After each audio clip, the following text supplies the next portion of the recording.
Did Professor Conchino into saying something about display? Is that one of his terms? You can force you to say something. A bit more. I came before the point of view of the aristocracy getting a Republican idea of display, but they can perhaps that we should always think about the different degrees of public magnificence in different sides of the city, also pluralized by a passage of the commentary to Judas done by Daniel Barber. So the imperial, but not really the imperial, the idea of the sovereignty of Venice stays in the place of St. Mark. And the idea of the magistracy having care of the economy is done by another kind of architectural vocabulary by the same Sansovino in Rialto. For example, when you look to the Fabbriche Nuove of Rialto, you find, for example, Manfredo Toccoli said that Sansovino didn't follow the construction. So some details are wrong. For example, the use of the simplified orders, the omission of the triglyphs, for example. I demonstrated by a document that Sansovino gave the drawings for the stone counters. But Sansovino, in that case, for example, has been forced to simplify the stone work. Why? In the contrast between orders and stone cutters, for example, you find a distinction, an economic distinction between lavorare di quadro, work on square stone, e lavorare di taglio, to work with carving, with the come si dice in Italia? Carving work. In that case, for example, the correct grammatical use of vocabulary is forced because the republics must demonstrate that the republic will not display, not spend too much money in such kind of site. So different levels, different degrees, and different choices too. When Leonardo Moro, for example, asked to Sansovino to help probably him in projecting Camoro, Palazzo Moro. In Palazzo Moro, you couldn't have a unique sign of antiquity, but the use of an architect as author for the rationalization of the typology. Another idea and another function of the architecture. So display, in this case for me, is the imposing and not alone magnificence of the particulars and the force of magnificence in the case of public buildings. Remembering that 1529, as I told before, is the date of conflicts between the representation from my side. I told before something like Shakespearean tragedy, Caesar against the freedom of the public. So Venice used, as I told, a Roman language as opposition of the science of the Republic to the science of the Empire, but you have to remember also that all the Renaissance period, not our conception of Renaissance, works with another presence, the Ottoman presence. The architecture of Sinan is a Neo-Byzantine one, exactly for demonstrating the continuity between Justinian, Constantine, Justinian, and Suleiman. Suleiman as Solomon, the prophet constructor. So in this case, the display is allowed as a is not displayed as not a lot of magnificence, but as a representation of sovereignty, one against another. That's my way of it. Right, well, thank you very much for that. I just am curious too, I mean, on this theme, because Giorgio Gianni has talked to us a lot about housing. Well, what kind of criteria can we put behind that housing in terms of formal making? I mean, are they display items too? I mean, they're not ritualistic, are they?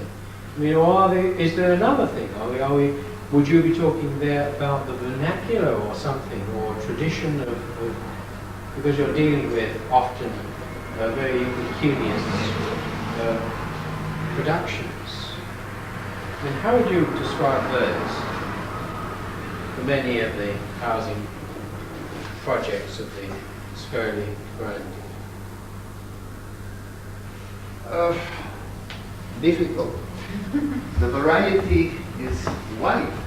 Yeah. We have so many types, so that the display of each one, I think, is related to a general expectation that the future renter, the guy who will take the apartment, the future tenant, expects from a facility as a house represents. So it should be in some way up to date.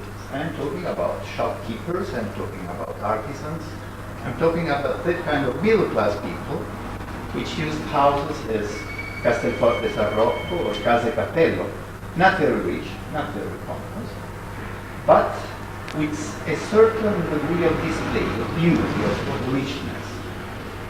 Another example is given by the almshouses, which were in some cases built quite well with good materials, with bricks, with stone, with a proper roof, and they lasted for centuries. We still have lots of examples.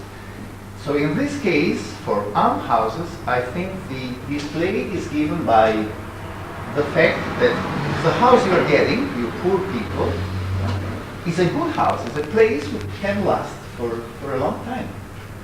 And the dimensions also constitute one element of the display. I think we have a big variety of displays. And each one, I think, belongs to one point. Another little question that disturbs me quite a lot from some time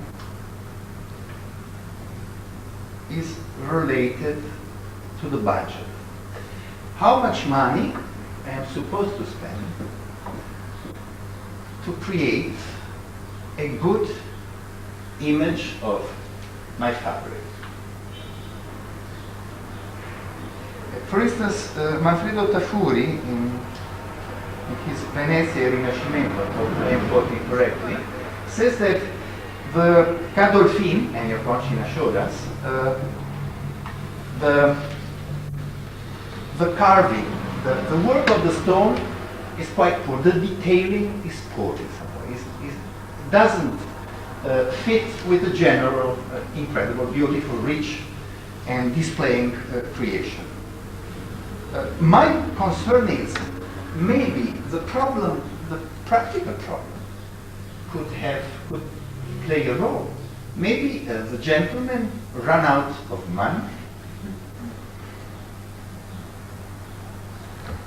May I ask a big question on that question of display? You mentioned the difficulty of tracing exactly where these rental and almshouses were because of the question of cartography and so on. Do we know whether, at least externally, these almshouses will have carried a stemma or something which will identify them visibly as the almshouses of this particular scuola, and to that extent, therefore, there was that degree of display. We are involved and have paid for these. Or were they absolutely anonymous, and it was purely the quality of the building with no display whatsoever? Yes. They do have sufficient that you could pass by and notice that it was the Carità or the Rock or something. I didn't emphasize much, of course, the architectural part of my studies. And so I didn't say that the symbol of the scuola was, let's say, the first thing that must, not should, but must appear on the walls. Right. Castelforte San Rocco, for instance, has two enormous rounds, very well carved, with the sign of the school, S and R, and in the middle the stop, the stick of the saint. And in the painting, in the remainings of the painting of Tosini Lazzari, 1829, I think, you can still see the relationships between the two shields and the fresco. So the landmark, this belongs to the school of San Rocco, or every school is extremely important. So there is that Something that must as a minimum. must be there. And I found also in a house, in an apartment house built by the Scuola della Misericordia at the end, my second formula, 1789, I don't remember the money, but some money was given to a stone carver, a minor sculpture, to create the beautiful, the simple Donna who embraces his poor brother. So till the very end, the shield was necessary. Is the display to say, I am charitable, I the scuola, or is it to say, I the scuola am wealthy? I mean, it's a different sort of image, isn't it? I think I am the scholar because the signs, the landmarks appear in the alms houses and in the rich rental or middle class apartments. So that's mine. That's it. I didn't. Please. I came here to enjoy myself and also to meet Richard Goy, who I gather was a student of mine, so quite distinguished. I read Richard Goy's book. I was going to buy it, and I got a chance to review it.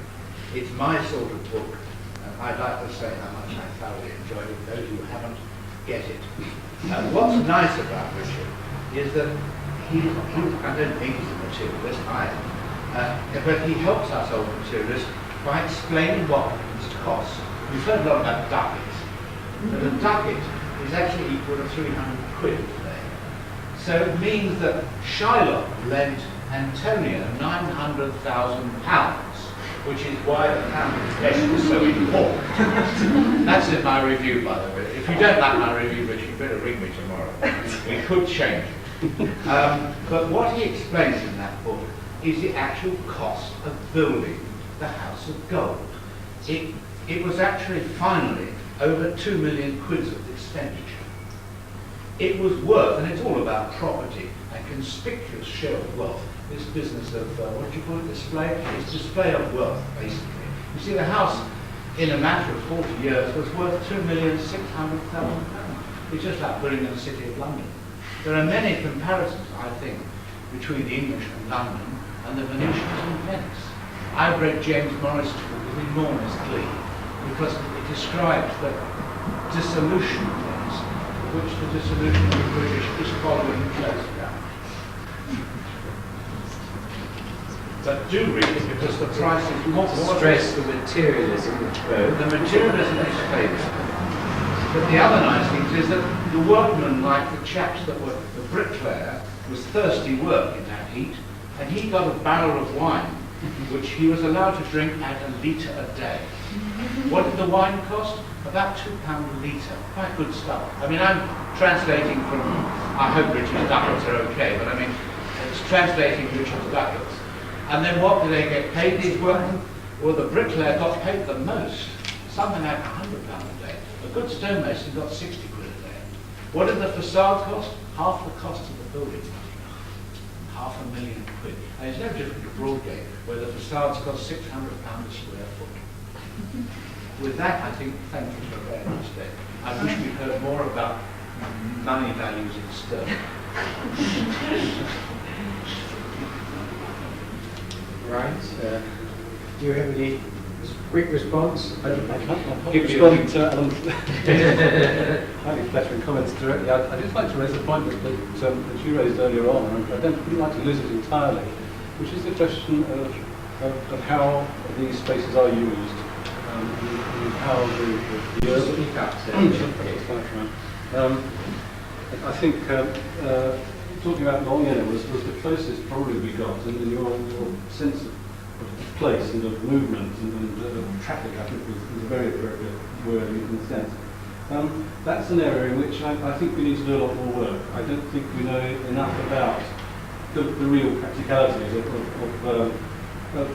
particularly just taking my own subject about the House of Palace, an immensely complicated building even today, an absolute labyrinth of staircases and hidden passages and corridors and interlocking functions, particularly on the East Wing, the Venetian Palace building, immensely complicated. I don't know if we ever will, but it would be, that's an area I think that needs a lot more attention, that is just how did these buildings work? I think we can begin to help if we can define exactly what went on in the various rooms, and who was protecting whom, and how many rooms you had to go through before you got to the big man, which is a nice bit of work. I seem to remember Peter Thornton done a lot of work on that, on palaces. The bedroom at the most inaccessible place. There was 6 or 7 rooms, and that would be the place that you would entertain only your closest, not necessarily your dearest. I have a second part of that, which is addressed to our friend Kojak here. I'm nearly Kojak. But the thing which I've discovered recently are these Venetian plans which you showed but didn't explain. For those who didn't take it in immediately, there were these 4 flats. Each staircase is separate. Each staircase is stacked like Leonardo's, one above the other. So you go up 4 flights of floors to your front door, and you don't pass another door. There's total security at 1500. And the stairs are stacked, so you don't, each person has their own staircase.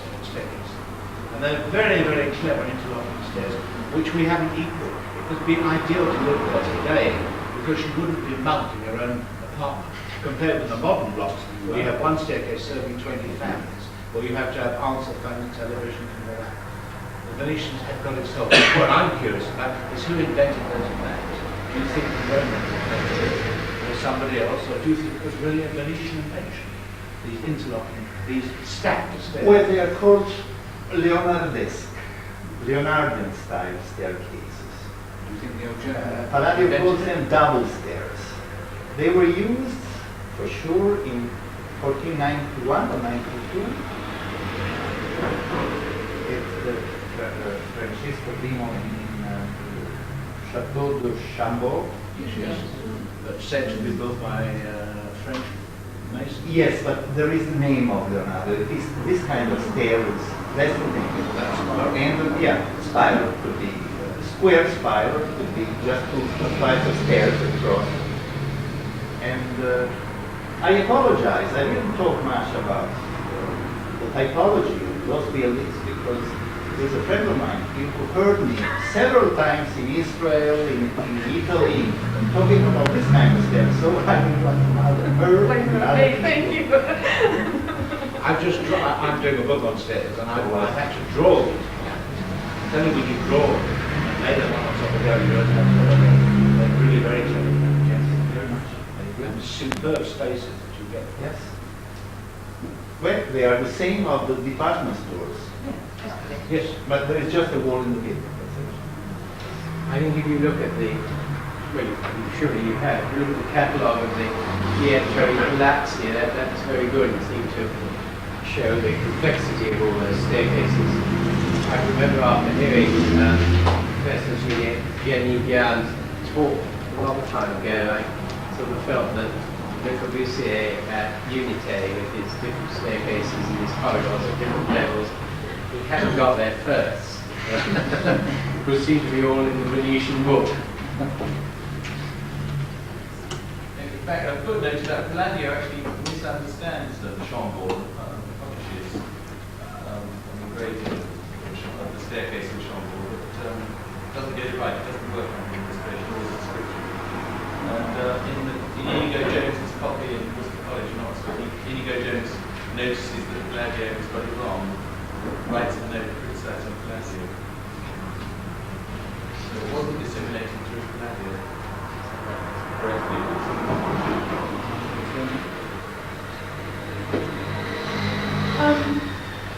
didn't get a chance to ask questions of Andrew Hopkins, so I'd like to direct one to you, please, which ties into the whole issue of function and wanting to know what goes on in those buildings. I mean, sure, absolutely, it's something that we need to find out. But I think that in any building, and particularly in a church, if you're looking at it functionally, I mean, there's a functional order, but there's also a symbolic order that goes along with the functional order. That, as I say, particularly in a church, whatever is being done functionally is being done symbolically too. And hence you get back into ritual and display and all of that. And so in a sense that could tie it together. Now, in terms of what you were doing, I mean, certainly I've found in work in other places, but it has to do with sacred space, is the whole question of liturgy is very important, and that you really have to look at the liturgical texts, the lectionaries, and I'm just wondering, have you studied them? I mean, do they exist from the period that you're looking at? Do you know what? Well, they do exist, more or less. I mean, if you want to look at the possibility of it actually tells you what the Mass is. I mean, they can actually tell you what you need because, for example, if you look at what's called narrational, that will tell you, for example, whether there was music and what the text of the music was. These books for the Mass can tell you a lot of things. And if you look, they normally have the first 3 words of the text of the hymn. You can then tell whether Monteverdi said that's music or not. But you can also tell what different things, whether there were motets or not, because usually these orationals will tell you there's about 3 different books you need, or 4 different books you need to know what happened at any given Mass. You need the Missal, which in this case was St. Mark's Missal. Then you need the Gospel of Epistle, and you need something called an orational. And if you put them all together, you get what the Mass was. Now, unless you look at those, you don't know what happens. Are you doing that? Yeah. I mean, are you applying Yes, that? but it's very laborious, time-consuming project, and I've done some of them. But I mean, I think there's a Yes, you lot can of do it. Yeah. Unless you understand what's happening liturgically, I mean, you don't understand what this message is. I find this book's very helpful, but it's a very long project to do that. I've only really just begun. On a related matter of documentation, to handle one of those large patterns must have taken a great deal of organisation. And there would presumably be an army of ushers and people in security and so on who had to have been positioned in certain places at certain times in order to handle not only the ceremony but also the unruly spectators and so on. You would have expected that to have been documented, knowing Venice, which was on particularly sport. It may have been. I mean, there's various ways. I mean, some aspects of the ceremony are documented. For example, if you look up certain records of the Archivio di Stato, you find that in fact the arsenale was responsible for any temporary things that might be needed for the Mass. And it was there, goodness knows why, but under arsenatus you find that every November there's a document that says, trinchetti, I think, which are floating around, so I'm not sure, are brought to the society. It's its responsibility of the arsenal to. I found those. I haven't. I mean, there's a lot of things in the Archivio di Stato. I mean, there's a many different series you could look up for different things. I found some of those. I don't know where you could look for crowd control documents. I mean, if someone has to pay for something, maybe you can find it, like on those. But if you're not talking about something that you have to pay for, then it's often difficult to know where to look. And I haven't found that yet. So, it would be nice to know what, really what happens. Right. Sorry, definitely. No, I just have one other little comment about the question of the Anna family who fell on hard times, because I'm not sure if it's the same branch of the family, but their palace was frescoed by Pordenone with these extremely dramatic frescoes of rearing horses jumping out and so on, very flamboyant and imperial. And if you look at the palace now, it's an extremely dull building, really, or a perfectly decent building, but it has no sort of display element. And I simply wanted to raise the question that some of the display, I mean, as has been mentioned, in fact, on several occasions, has simply washed off. And I mean, the Caldoro is a classic example. Your buildings at San Rocco, which were painted, you know, there's a whole dimension of display that we don't have anymore.